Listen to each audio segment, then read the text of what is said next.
Is probably the most pertinent question. What active steps can the Sikh community take to deal with mental health issues as a community? So again, what active steps can the Sikh community take to deal with mental health issues as a community? The first person I want to address this is Jasbal Kaur, who again, you've done seva with various organizations. How do you think this can kind of be stepped up and perhaps even formalized into something that will see the Sikh community deal with the mental health issues in a more progressive fashion? I think it has been really insightful in hearing from everyone today, because it feels like there is that thought in everyone's minds as to how to do it and then how to physically and practically start something. And I think it goes sort of hand in hand, so that practicality as well as the being non-judgmental and being approachable. I do think there should be a little bit more focus on some sort of physical presence in gurdwaras to make it feel like more of a community sense. Just very quickly, how many of you would agree that you feel your gurdwaras should have something in structure where Sangat can visit and get some sort of mental health use? So pretty much everyone here. What I wanted to go back to, although it's kind of like not answering the question but answering the question, is you mentioned very briefly perinatal psychiatry and the age at which we should be talking about this with our children. I'm currently quite blessed to be working in perinatal psychiatry, and it's been really eye-opening in terms of thinking about our role, my role in the community, but also thinking about how women and men experience that whole process. And I think if we were able to sort of tap into things at that early stage, where we're thinking about where people are looking to have families and start families and think about even preconception. I know it sounds funny, but if we think about depression and or anxiety or whatever mental illness and how we hold it in our bodies, if you go on to start a family, you're taking that imprint of something into a family without really being conscious of it. So I'm thinking, if we were able to speak to people who are thinking about starting families, how they're thinking about that, bringing that child into love, into Sikhi if that's what's wanted, and then moving forward into having those conversations which create empathy naturally. So a child at 5 or 6, you're absolutely right, there's stages of development that you wouldn't be able to talk to them necessarily in a fully understanding way, but empathy is created a long time before that. In terms of a newborn, as soon as they can see, you start to create empathy by that maternal bond, or that attachment, which then creates a strong foundation for everything else to be able to be spoken about.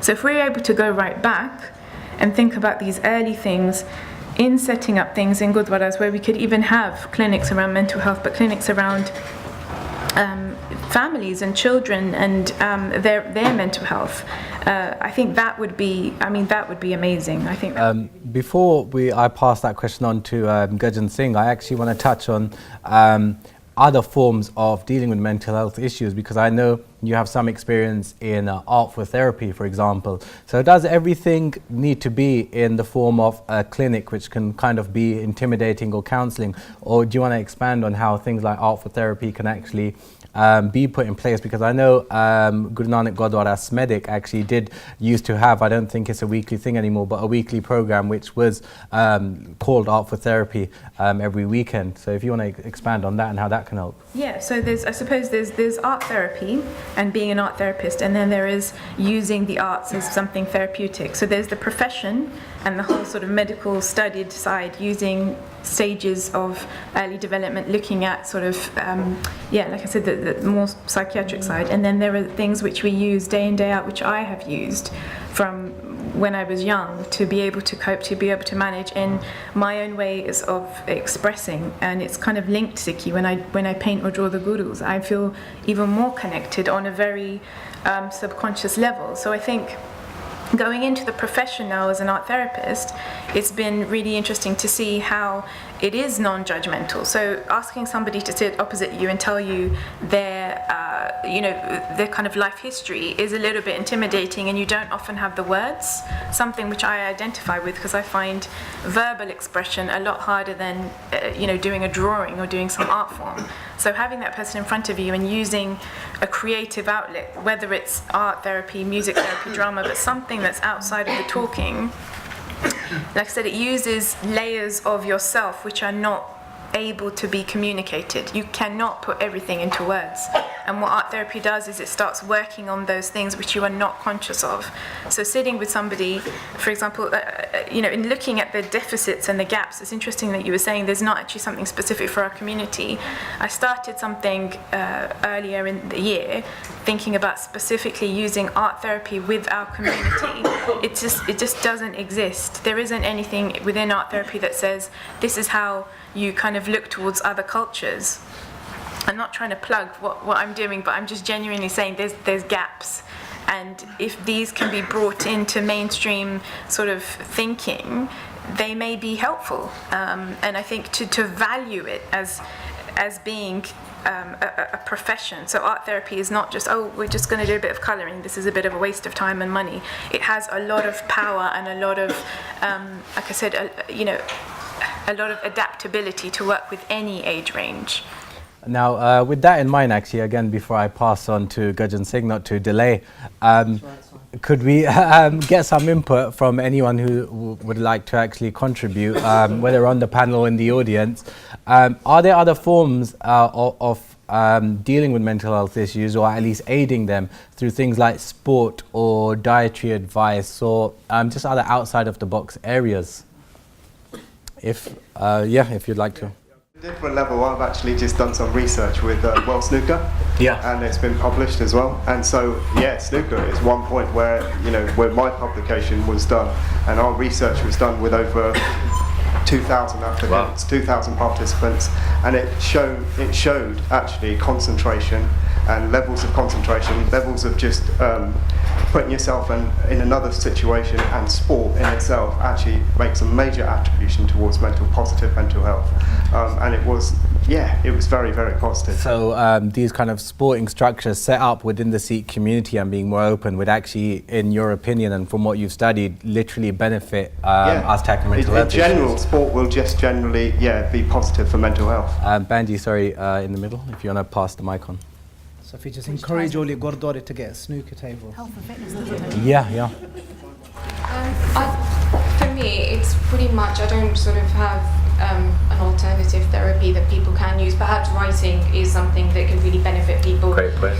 If sometimes you can't talk to people, but you can put it down on paper and just read it back to yourself, maybe that can help. But on a simpler level, I think this is a very personal experience, is to stop discriminating.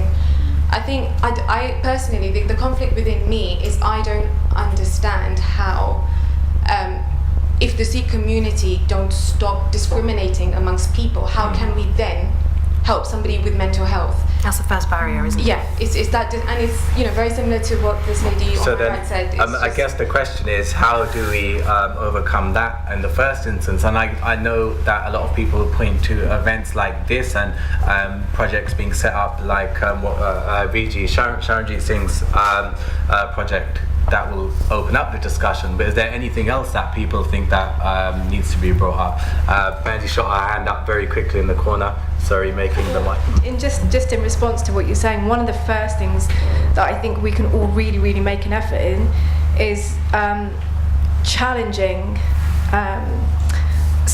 situations. So for instance, you have so many people in the community where we say, or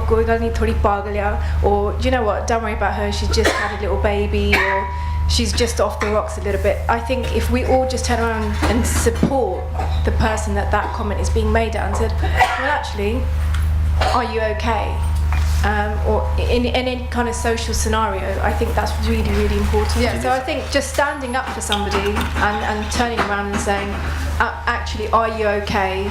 Rather than just having these very surface level Punjabi comments is really important. Just something that I did want to add,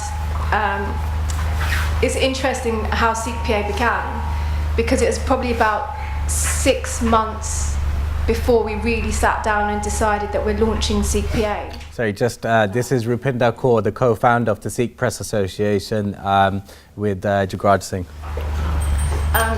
So about 6 months prior to that, I've suffered from depression for a number of years, and about 6 months before then, I actually had probably one of my worst breakdowns ever.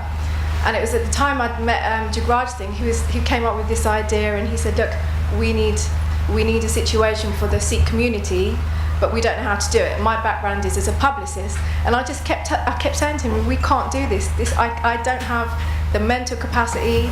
I'm in a really bad state. I can't do this. I don't want to do it. And it was just small steps, and it was the first time that anyone from the Sikh community actually recognised, hold on, this is really an issue. And he gave me kind of very small steps to kind of look at Simran, look at Naam Japna, just small things that kind of really helped me out of it. In terms of, I know, just going back to some things that the panel said, talking to family or openly actually having the nerve to say, look, I'm not feeling so great, and these are situations, and I'm suffering from anxiety. The feedback that I got from my family, my parents, was, do not tell anybody that you have a mental illness, because they will take your children away from you. All of these crazy notions that not one person within the Sikh community or my family really backed me up until this happened. So in terms of kind of coming out of that, is what Vijay said, finding people that are open, have no judgment, and will happily kind of show you that path, for me, into Sikhi and Seva. That really helped, and look at us now, we're having this whole big discussion. Vijay, can I just add one thing to that, which I really want to mention in this group, is basically we get stuck sometimes because of our mental health and the people who are around us. Not saying that your company is bad or anything, but that has a massive influence on how we feel and how we think. So it's interesting how you said by Jagraj Singh came and entered your life in that way. I mean, it's important to seek higher thinking individuals, whatever that means to you. We know a lot of people now in our Sikh community, and just simply to ask for a guide is nothing to be ashamed of, because then what you're doing is you're coming out of that cycle that you keep repeating, and that illness that you're creating in your mind. Sometimes somebody can simply just snap you out of it. So I just want to say, please do continue seeking higher thinking individuals. I agree with that, but just to add to that, it wasn't. That was the starting point, but it's the people that he then surrounds himself with. Exactly. So Vijay's not going to like me saying this, but Harinder Baji there, I'd call and break down his phone sometimes, like, listen, this is going through my head, I need to talk to somebody. So you meet new Sangat that way? Yeah, and that's it. And it re-emphasizes the importance of Sangat. Yeah. Again, I'm going to bring it back actually to the original question. So what active steps can we take as a community to deal with mental health issues? I think what we take from that is, as Banji said, the higher thinking individuals. Also, Banji, you did mention that you yourself are looking to put something in place that you wanted to expand on. Yeah, I think it's basically, it's called Sikh Sense, and it is a first basically a signposting service, you could say, because there's so many ways that we can help ourselves at the beginning to prevent being seen by somebody like myself. I really don't want to see you, and I don't, by the time that people come to see me, their mental health illness is really established. It's probably far gone, and sometimes I don't like it, but I will have to prescribe medications to get them to a state whereby they can function in society. Bearing in mind the side effects that they're going to experience. That's the reality of it. So if people can engage with so many, we all learn in different ways, don't we? So some people like structural based things, courses. I'm aware of people who do mindfulness courses. Some people really hold on to Naam, Simran, Bani. So somebody telling them to do 1 Japji Sahib, 5 Japji Sahibs, increasing that to 1 Sukhmani Sahib might just do the trick for them. Somebody engaging with CBT CBT, integrating. CBT, sorry, just for those who don't know. Why'd you probably do a better job than me? CBT is cognitive behaviour therapy. It works with the mindset. Predominantly deals with the here and now. So if you've got an issue or something that's affecting you, you're going through certain difficulties, you see a specialist and you talk through certain areas and you work on your triggers, what's affecting you, how's it affecting you. And normally you can go to your GP and they will prescribe through IAP services, which is improving access to psychological treatment, through your local GP services or your local hospitals. But that's not the only, that deals with the here and now, but there are some psychological interventions that need to be dealt with that are slightly more deeper rooted, that need a bit more time, a bit more effort, a bit more empathy, and a bit more work to be done and to actually work with.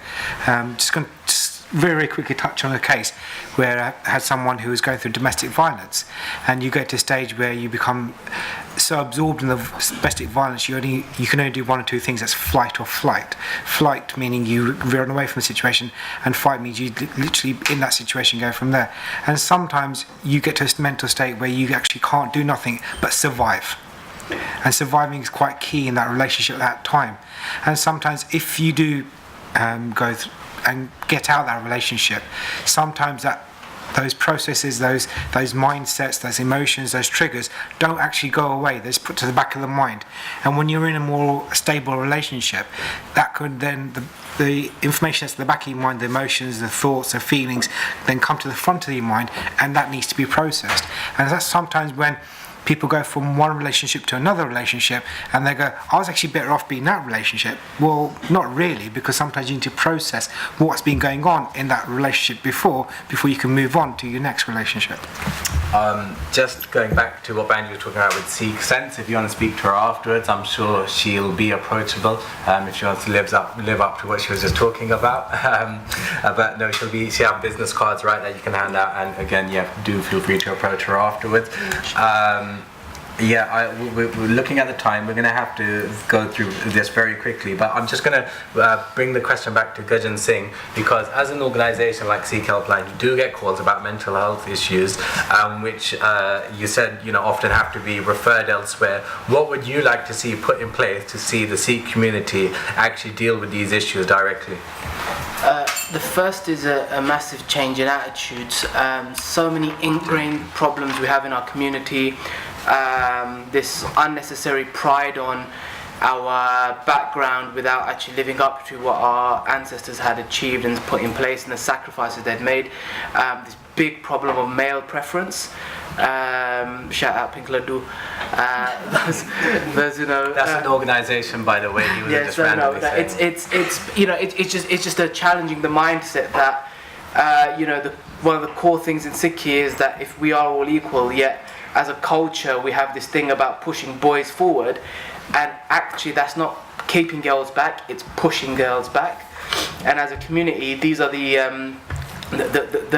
mothers of the future, yet we hold them back, and it's just such an anti-Sikhi thing to do. And the other thing is to step up. Service to others is the rent we pay for our time here on earth. And it's just knowing that there is something we can do as individuals, and you'll find there's more and more like-minded individuals. What would I like to see in terms of structural organisations? It's already happening. We've got a platform now that's for male sufferers of mental health. We've got different signposting services. We've got skills amongst us. There's more people in the audience that are experts on mental health than there are on the panel. As I was walking here, I'm an old friend of mine that I hadn't seen in about 14 years, and it turns out his mum's a mental health professional. She's here with us today in the audience. We've got it amongst us. The one thing that we have more than skills at the minute is excuses. Yeah, that's one of the things. Very important thing to take in mind. Sorry to cut you off, but.